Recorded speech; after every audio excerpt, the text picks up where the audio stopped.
Andito po tayo sa Barangay Sabang sa bayan ng Calabanga. Dahil ang Sabang ay isa lamang sa ilang barangay na nasa tabing baybayin ng San Miguel Bay, hindi nakakapanibago na maraming pamilya ang umaasa sa kita mula sa industriya ng pangingisda. Grabe ano, kadikit. Lalong ating napansin na ito ay hindi pang matagalang trabaho. Kung marami ang naangkat na isda ng kapitalista, marami rin ang kailangang trabahador. Kapag kaunti ang naangkat, kaunti rin ang kailangang magbabade. Wala rin kasiguruhan ang oras ng trabaho. Ang nais kong tukuyin, tunay na nakaangkla ang oras ng trabaho sa dami ng isda ang kailangang gawin.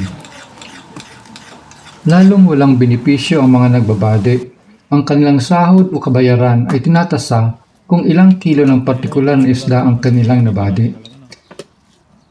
Napansin din po natin na ang ibang miyembro ng pamilya ay kasama rin sa loob ng pagawaan.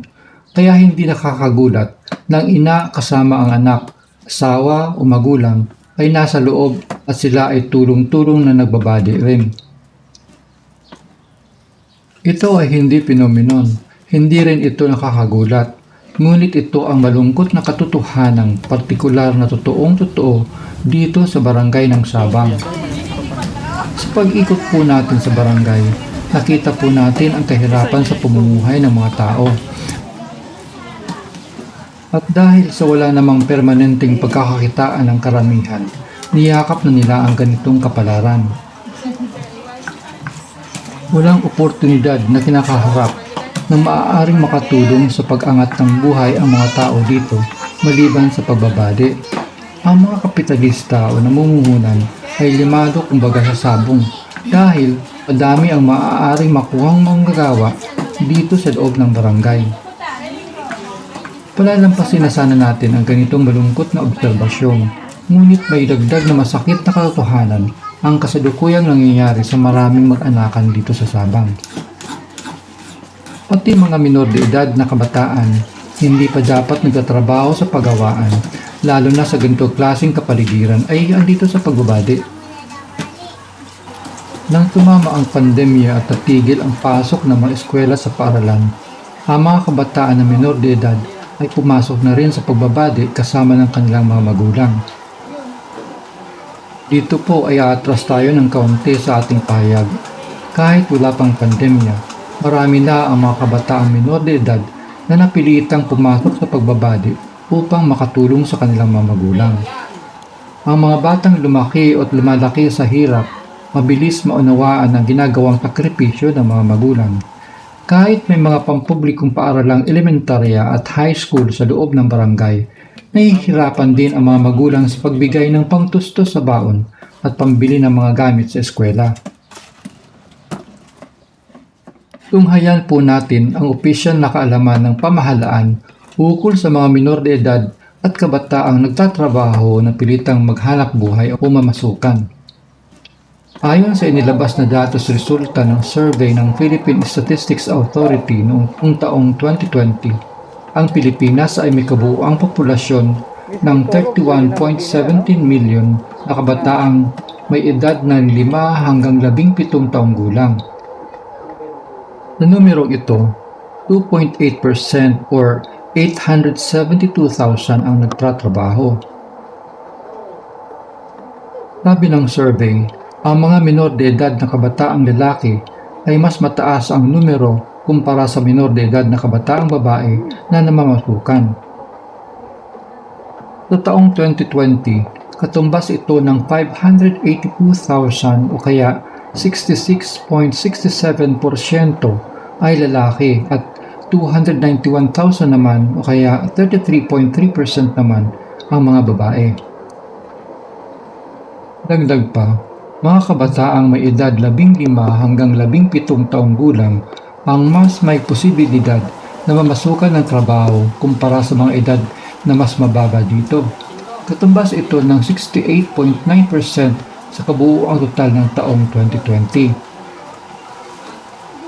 Nakalakhan o malawak ang pagtatasa, nasa sektor ng agrikultura ang nagrehistro ng may pinakamataas na bahagi, ang mga batang nagtatrabaho na umaabot sa 47.4%, na nagtatrabaho sa pangingisda ay kasama o nakapaloob sa industriya ng agrikultura base sa klasifikasyon ng gobyerno. Noong taong 2020 at base sa datos ng survey, ang buong Kabikulan ay nagrehistro ng 11.1% ng kabuuang kabataang minor de edad na nagtatrabaho. Sa 17 rehiyon ng bansa, ang Bicol ang pumangalawa sa may pinakamataas na child laborers ng Pilipinas. Atin pong tunghayan ang estadistika nito sa bar graph kung saan ikinumpara ang mga rehiyon ng bansa sa usaping child labor.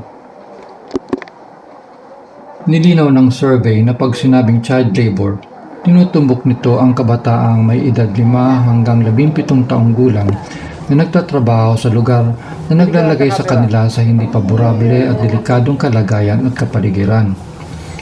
Sabi pa ng survey, mayoriya sa mga minor de edad na kabataang namamasukan ay nagtatrabaho ng mula 20 oras pababa sa isang linggo. Ngunit ito ay posibleng hindi totoo kung sasabang na sitwasyon ang pag-uusapan. Dahil ang kabataan ay nakababad sa paggawaan kasama ang mga magulang na namamasukan din. Ang mga magulang ay subsub sa trabaho na hihigit pa sa 20 oras sa isang linggo.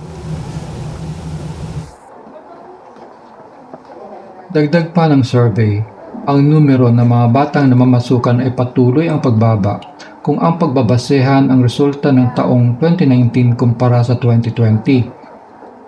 Na nakaangkla ang datos sa batang namamasukan ng edad ay mula 5 hanggang 17 taong gulang. Kasi nga naman, sa datos nila, sabi noong 2020 ang numero ng mga batang nagtatrabaho ay 597,000 kumpara noong 2019 na umabot sa 640,000. Sana ikinabit dito sa datos na ito kung ang pamilyang Pilipino ba ay nabawasan ang mahihirap at nagdarahop noong taong 2020 kung ikukumpara sa taong 2019.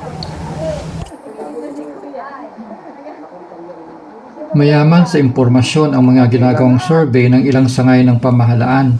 Makapal at mahalagang datos ang nakukuha nila bawat panahon ng survey. Ngunit aanhin ang maraming survey na ginagastahan taon-taon ng pamahalaan ng pera, pinaglalaanan ng oras at tinututukan ng mga kawani kung hanggang report lang na tinatago sa filing cabinets. Mas mahalaga at may kabuluhan sana kung tututukan ang pagpapatupad ng kaukulang mga batas para sa proteksyon ng mga manggagawa at mga batang napilitang magtrabaho dahil sa kahirapan sa buhay ng bawat pamilya. Aanhin ba ang maraming batas na naipasa na para sa pagtanggol sa karapatan ng mga manggagawa at mga kabataan kung hindi naman ito na ipapatupad? Anong silbi kung ang mga batas na ito ay walang positibong epekto sa paggaan ng kabuhayan ng mga naghihirap at ginagamit lamang na armas o sa English ay weaponized sa pagsupil sa kanila? Ninanakaw na nga ang oras ng kanilang kabataan. Inalisan pa ng pagkakataong mag-asenso ang mga kabataan at tuluyang malublob sa kumunoy ng kahirapan sa kanilang paglaki. Aanhin pa kaya ang damo kung patay na ang kabayo? Ang kasabihang madalas nating naririnig na angkop sa ganitong sitwasyon. Gaano kaya kadami ang lugar na katulad ang Sabang sa buong Kabikulan o sa buong Pilipinas? Kailangang kumilos at magkaisa ang may hirap na taong bayan para sa kanilang karapatan at proteksyon. Kung nagustuhan po ninyo ang video ito, huwag kaligtaang mag-subscribe sa ating YouTube channel. Teka, may susunod pa tayong featured video at iyan ay sa pagbabalik nating muli. Maraming salamat po.